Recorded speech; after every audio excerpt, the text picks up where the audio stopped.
Hey, I'd like to welcome you to another episode of Mission Matters. My name is Adam Torres, and if you'd like to apply to be a guest in the show, just head on over to missionmatters.com and click on Be Our Guest to Apply.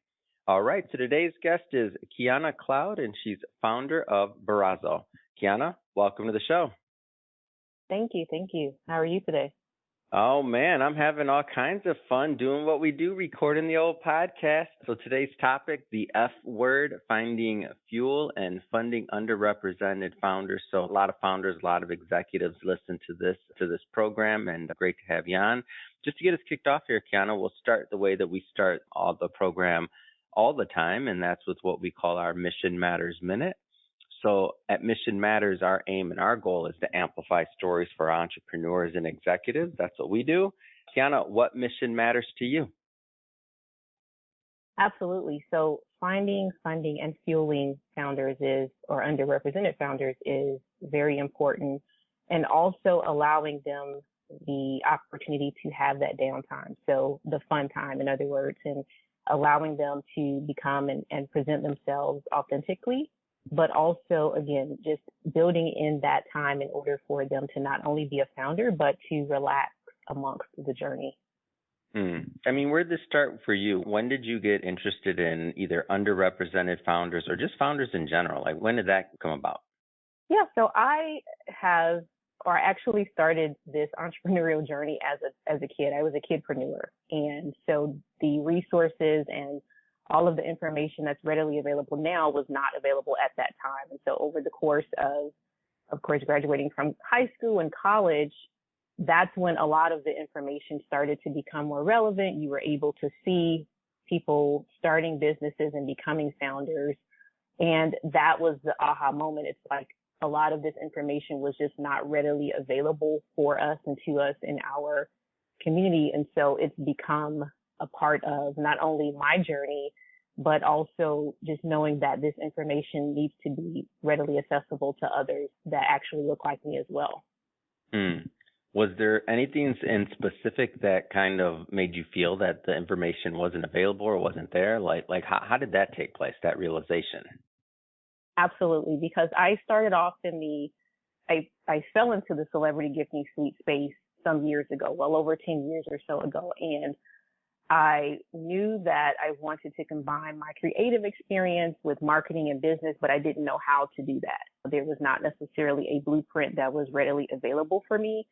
And I had to, of course, Google everything. I was sourcing materials. I was trying to figure out how does this work as it relates to shipping and logistics and cost per item. Everything I had to try to figure it out from scratch. And so that was the time that I realized, okay, this information is not as easy as it could be or should be, or in this instance, maybe it just wasn't available to people in my immediate circle, right? So, of course, fast forward several years and you're able to see accelerators popping up. You're able to see all of these organizations providing the information. You're able to, of course, see people around you that have the blueprint. They're able to go from A to Z. And so this information is readily available now, or I should say it's more pronounced, whereas before it wasn't, again, in my immediate circle.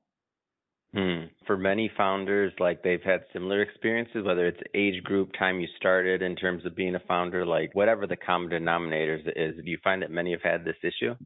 I do. I definitely believe it's start time has a lot to do with it, right? Because this information is available right now. There are blueprints as it relates to being able to understand how to build, grow, and scale your business. Yeah. So can you imagine if we had YouTube when we were growing up, or when you were a kid? When Absolutely. I was a kid, if we had YouTube, you're like, come on, my buddy Dr. Ben, his kid Z. I mean, this kid is like a genius, and he's like 12, and I'm like, what? Because he's got YouTube, right? We didn't have it. Absolutely. So, business owners that started 10 years ago, 15 years ago or so, they are obviously, and not to say that everyone experienced that, but they were in a different place, and that information was not as accessible as it is right now. And yeah, so anybody could, like you mentioned, just go to YouTube, you can Google everything, and there is a blueprint for something. There's someone that's teaching a course about something, how they have scaled and grown from $100 to $1 million or whatever that looks like, right? So the blueprints are there.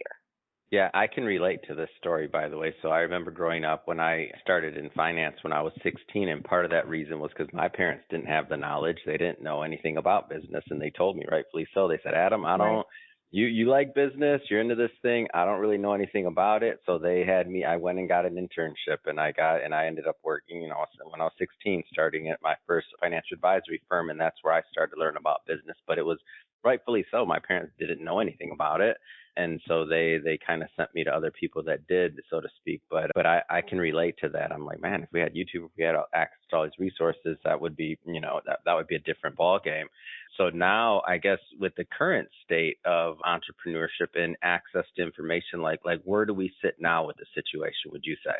So I definitely think we are moving in the right direction, and Mm-hmm. there are organizations, obviously, that are really holding this close to their heart, near and dear to their heart, if you will. But that's a part of their mission, right? They want to make sure that the information is readily available and accessible.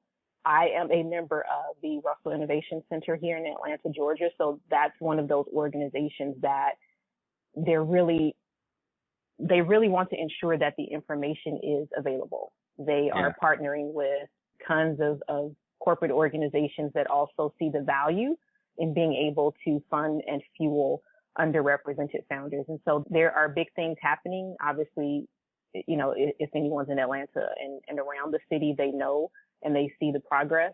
So that's one of the organizations that I've been a part of as one of those founding 100 since the beginning. So I do believe that it's important not only to have that information for myself, but to also share that with other founders that are in the space and or that are interested in joining this entrepreneurial journey. Talk to me about the ecosystem of entrepreneurs in Atlanta. I haven't made it that way yet. I don't think we have that large of an audience there. I think we're like Miami, we go to pretty often, New York, but I haven't quite made it to Atlanta. But every time I go to Miami or New York, somebody's talking about Atlanta. So when it comes to entrepreneurship, talk to me about the ecosystem. Yeah, absolutely. So it's very, I guess, close-knit, if you will. There are maybe that's why I haven't been yet. I'm not on the in. Okay, I got it, Ken. Okay. That's why I haven't been invited out. It's okay. I got it. Well, it's closing it. We didn't want you there, Adam. Okay, I get it. No, fine. of course not. Of course not. Joking. Go ahead. Yes. So everyone there, and I just say that, you're probably, arm's length or distance away from someone else, right? So you know someone, or you know someone that knows someone that's an entrepreneur, or they're starting a business. And so in that sense, the circle is small, but there are, of course, founders that have made large footprints here in Atlanta, Georgia, and that are and have created the blueprint. So, for example, Dahl Levant is the top member at the Russell Innovation Center. And so she has a multi-million-dollar business. She's doing great things, but she provides advice and coaching to us. And so it's great to have those types of resources in your network in order to bounce ideas off of. And you know that someone literally has the blueprint and they're able to spend time with you and give you valuable feedback. There's also other founders here that have grown their businesses to multi-million-dollar businesses. Slutty Vegan, so Pinky Cole with Slutty Vegan. There's other people that are just not on the tip of my tongue right now, but they have done great things here in the city, and they have the blueprint. And so it's very important to really just continue to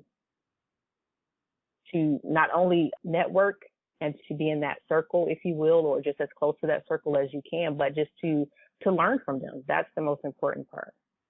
Yeah, that's awesome. And when I think about mentorship and what it's meant in my career, and just for many, I mean, in the course of doing these interviews, like, it really is, I don't know if there's a shortcut to success, but if you can not hit some of the hurdles or the bumps along the way because somebody else can see something that you can't, and you're actually, maybe you take their advice because it's the right thing to do, which you never know until hindsight, right? But but if you take it and it works, you're like, oh, that saved me some time. I mean, I think that's always a win. Talk to me about Barrazzo and what you're doing there. Yeah, absolutely. So, well, we have two parts of the business. So on one side of the business, I am continuing my marketing consulting services. I've worked with a variety of Fortune 500 companies over the course of the last 15, 20 years.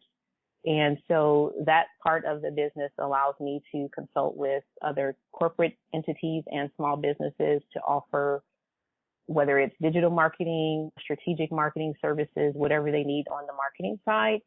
On the other side of the business, we are relaunching the gifting suite portion as well as our travel retail accessories. So I have a patented smart bag, the Barrazzo smart bag. We're working on additional travel accessories to launch in retail, working through some potential retail partnerships in the future, near future, and also, again, that gifting suite portion of the business, so providing experiential marketing activations through gifting. How do organizations get involved? Like, how do they get involved with this? Yes, so the reality is that many corporate companies have their marketing division and they have a marketing budget, right? So they're able to participate, build out events, and or purchase promotional items. And so our goal, and my goal, has been to think through how can we combine what I've learned on the marketing side and all of my years of experience in marketing with the promotional, gifting, experiential activation side. So we're thinking through from start to finish, and how can we create a larger return on investment for the marketing, for their marketing dollars. So not just creating your tchotchke gifts, not just creating your pens and notepads with your logo on there, but we're really thinking through how can we create an unbagging and an unboxing experience that will garner a larger return on investment for those marketing dollars, that will also allow us the opportunity to consider how can we design and create some products that not only your customers, your employees, and your VIPs want to have and wear, but we can consider how can we turn this into a retail product later. So we're thinking through that entire marketing initiative and those marketing dollars and how we can, again, just increase that return on investment and have some additional opportunities on the back end by building out these amazing products. Can you give an example of maybe an activation that went well for a corporate partner?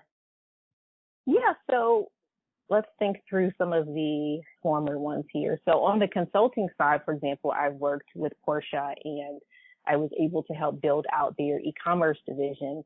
In that respect, we were thinking through not only the products, but the pricing. We're thinking about the areas and the regions for the best products.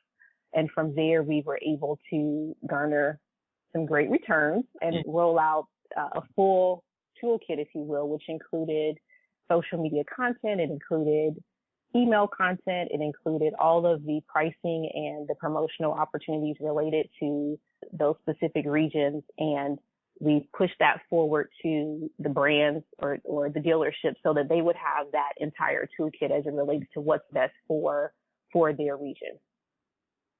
That makes a lot of sense. And then when you think about and just to make sure that I understand this right, so then you do this great activation. Maybe there's a particular product that was created out of that activation, and who knows? Obviously, Porsche is huge, but for another brand, maybe that part of that, whatever that gift was or that thing, maybe that could be even productized down the line, right? And that could be something else that they use to make that connection with their clients long term.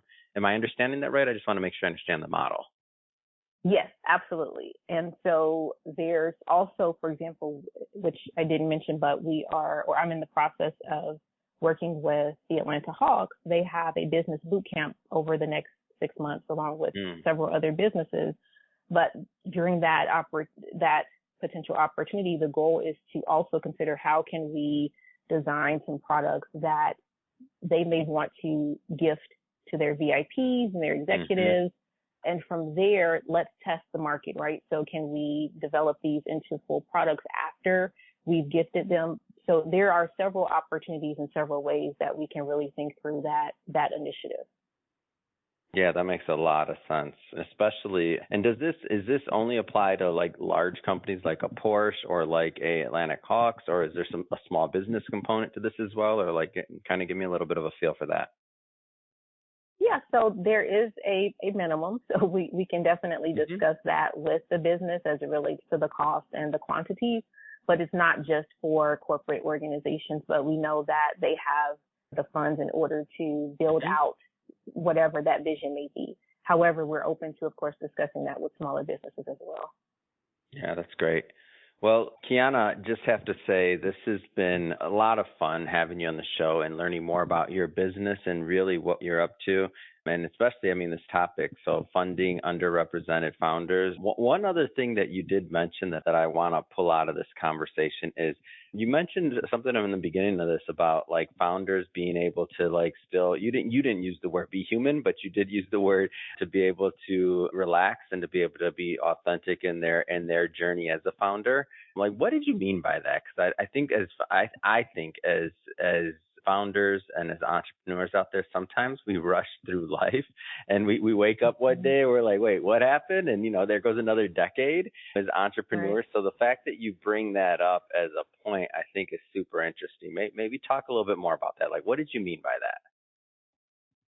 Yes. So I am one of many founders, I'm sure, that oftentimes we don't build in the time for relaxing and to just really take a break and to take a step back. And so as you get older, you realize that is important. It's really important not only for yourself, but it's important to be the best founder. It's important to be the best friend so that you can show up and be your authentic self and you're not just working from sun up to sundown. And so many founders, unfortunately, are doing that because we feel like that's a part of it. It's this hustle culture, if you will. And again, I know that working hard is very important, but it's equally important to have that time where you can just meditate, you can relax and really be amongst people that understand you, that understand your journey. And during that time, you guys can, I'm sure, build and forge these friendships, and you may find that they have information to share with you during this journey as well that can be helpful along the way, but it's very authentic, right? It's not forced. It's not, let's talk about work, but things related to work may come up or they may not. So I just think it's very important, again, to take that downtime to really ensure that you are taking care of yourself mentally, physically, emotionally, so that you can get prepared to continue the journey. Yeah, I think that's a great way to end it. Take care of yourself emotionally and physically as well. Because if you're not well, then your business probably isn't going to be well either long term. So making sure you're well is a great message, one that I appreciate you bringing to the table. And that being said, Kiana, if somebody's listening to this and they want to learn more about Barrazzo or connect with you and your team, how do they do that? Absolutely. You can visit our website at Barrazzo.com. That's BARAZZO.com, or connect with us on social media at Barrazzo Bags on social. Fantastic. And we'll put all that information in the show notes so the audience can just click on the links and head right on over. Speaking of the audience, if you haven't done it yet and this is your first time with us, hit that subscribe button. This is a daily show each and every single day. We are bringing you new entrepreneurs, new founders, and we're sharing their stories with you. And so we can all learn and grow together. That's the whole point of Mission Matters, is to all learn and grow together. Again, hit that subscribe button. And if you're a long-term listener and you haven't left me a review yet, come on, get that review in there. We really appreciate it. And Kiana, wishing you so much more continued success. And I got to make it out to Atlanta one day when I hit the Cool Club. So thanks again for coming on. Thank you so much for inviting me.